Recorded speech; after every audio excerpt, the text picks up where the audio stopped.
one real scary situation we had was in the jail. They said that that they had breached the armory on the 9th floor, and so we went and assaulted the 9th floor. But we thought we were assaulting an area that had guns and inmates were armed. But we had to do it anyway because we couldn't let them out. Nobody escaped from us from that jail. There were all kind of rumors people escaped. If they did, they got away before we got there.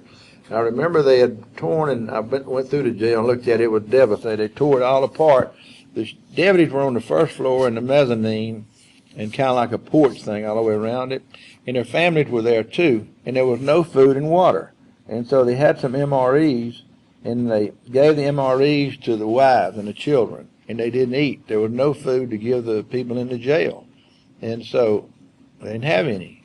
They ran out. And so the inmates were really rioting, and they were tearing the place apart. And at night time it would be dark, but there was nobody up there with them to speak of in the area we were. In some of the jails there was.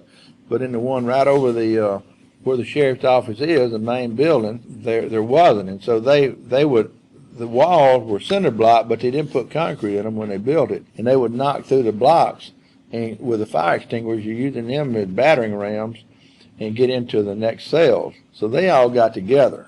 And I'm sure a lot of really bad things happened in there at night with the predators and the prey, you know, and so forth. And we heard those stories. But they had gotten all the way down to the door to the bottom floor, and there was one door separating them from getting out and getting in with all the deputies. Now, they had the guns down there. It had been a bad scene. So with the TAC team, when we opened that door, we were there with the bean bags, and they shot the first 2 or 3 that tried to get out with the bean bags, and they thought, you know, they'd knock you down, so the rest of them thought they were shooting them with real live bullets. So they all turned around and scrambled back up the stairs and ran back up to where the jail was, so that turned them around.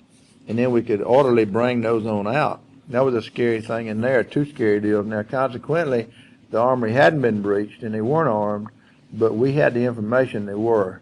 And they would burn fires, and you'd see smoke coming out the window, and they'd hang out flags and banners, help me, save me. And I remember Andrew Joseph, one of our inmates, was there.